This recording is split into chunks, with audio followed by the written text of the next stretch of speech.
Hi everyone, it's Ardith, and I'm back with the third video in my series about mass-producing cards for my church Christmas card project. I've linked the January video above. That's where I talk about the project itself, how it works, and why I'm making so many cards. I've also linked the original blog post below. Like previous months, I'll keep track of the time so you can see exactly how long it takes me to make these cards. I'm always amazed at how quickly it goes. Unlike other months, I actually remembered to pull out my clock before I started. It's just after 2 on Tuesday afternoon, and I have a full pack of Stampin' Up! Real Red cardstock for my card bases. Here are the poinsettia dies I'm going to use. Tip number 1 is to mix things up and use what you have. I have Pretty Pink Posh and Paper Smooches poinsettia dies that are roughly the same size, so I'll use both of them to reduce my die cutting. My original plan was to have 2 layers of die cuts for each cards, and I did end up there, but not how I thought. I'll tell you more about that later.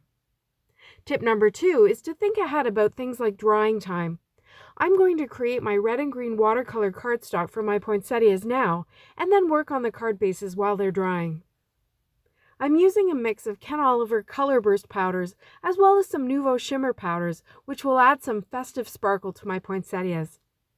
I'm using some Reinker watercolor cardstock, and I've put it down in a shoebox lid since I'll be tapping powder and spraying water everywhere. I really should have taped the cardstock down to reduce warping, and that would have saved me some trouble later on, but I didn't think of it at the time. Then I struggled with whether to wet the paper first or to put the powder down first. I decided for the first one to put powder down first, and I tapped the 2 red powders over top and then spritzed all over using my Nuvo Fine Mist sprayer. It's always fun to see how these powders react and spread. I added some purple to try and deepen the reds, and also some yellow to get some peachy tones. And I quickly realized there was too much purple. No worries, I just used a paper towel to blot some up, and then I started spreading the color around with a paintbrush. Now I think I ended up with too much water here, and this is looking like a real mess, but in the end it actually turned out to be my favorite panel. I love all the variation in color, and how it makes each die cut completely different from the rest. I zapped it with my heat gun for a while to get the drying started, and then I set it aside to dry on its own. For the next 2 red panels, I started by spritzing the cardstock and then sprinkling the powders down. I felt this gave me more control over how much powder I was using and where the colors were going, because they were visible instantly.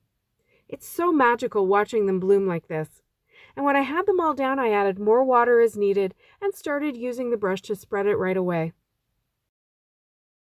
Now I'll skip ahead to the green one. I used the same process of spritzing the panel first before dropping the powders in. This time I used Falling Leaves Nuvo Shimmer powder and Ken Oliver Phthalo Green and Lemon Yellow to add some variation. Okay, so now while those are drying, I'll get moving with my red card bases. I trimmed 15 pieces in half to make 30 card bases. Then I used my score buddy to score them all at 4 1/4 inches, and then I stamped the backs with my personal stamp. Finally, I folded and burnished them all.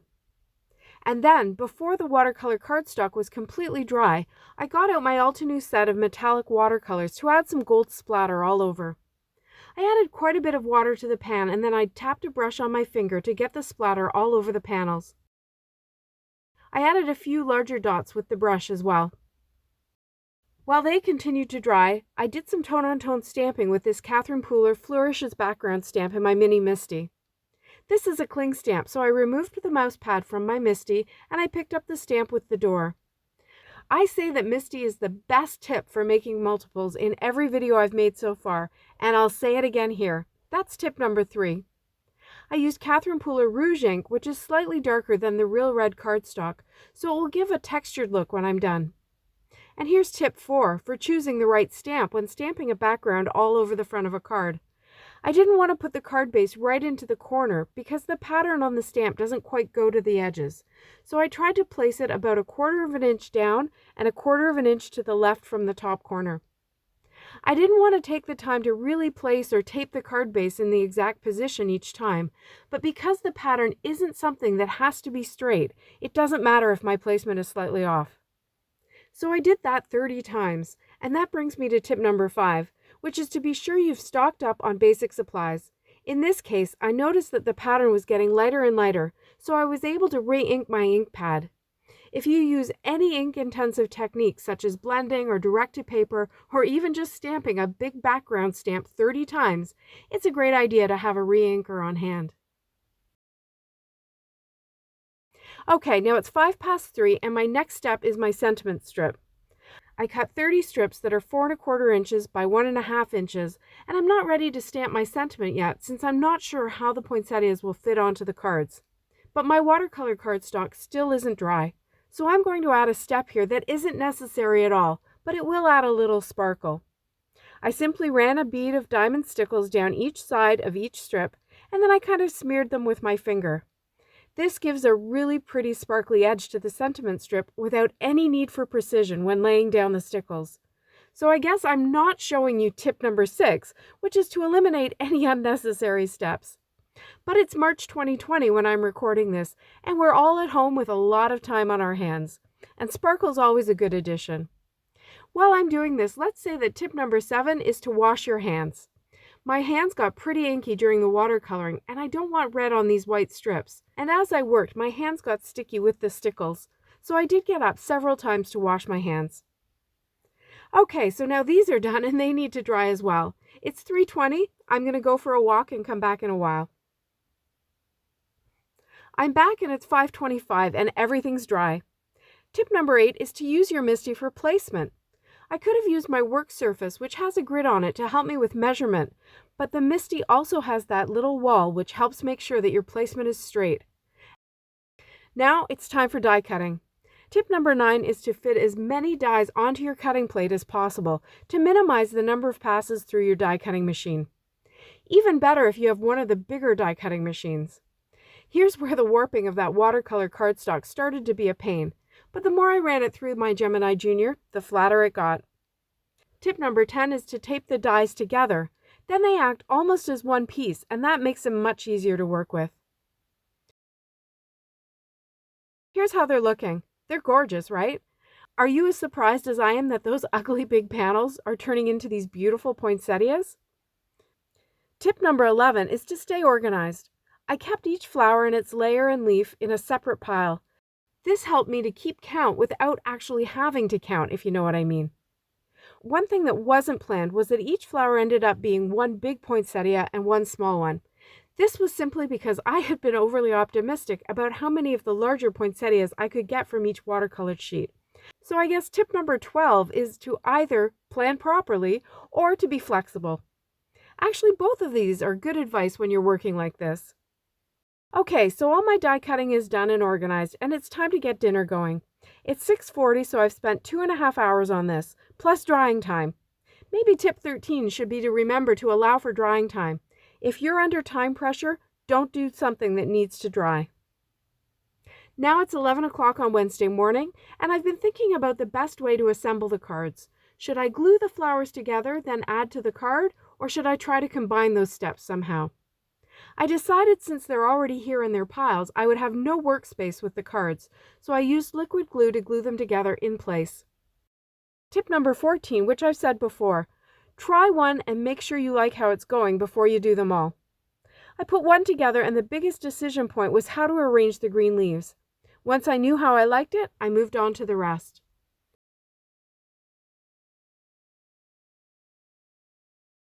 I started by placing a dot of glue on the bottom poinsettia and then pressing the top flower into place. I worked through all of them to give them a chance to dry a bit.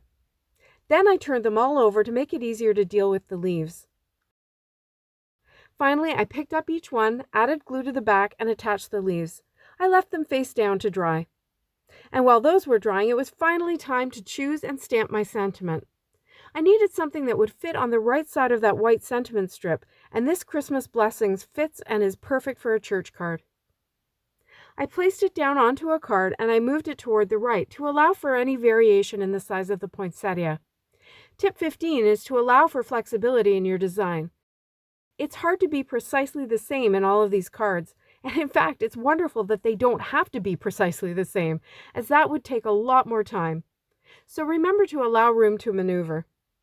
I quickly stamped the sentiment on all the cards with VersaFine Onyx ink, using my MISTI.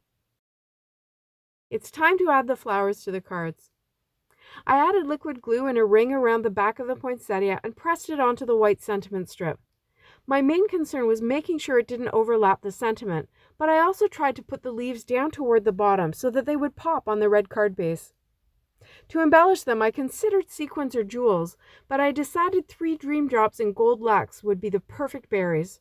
Of course, that meant more drying time, but this is the final step, so I was okay with that.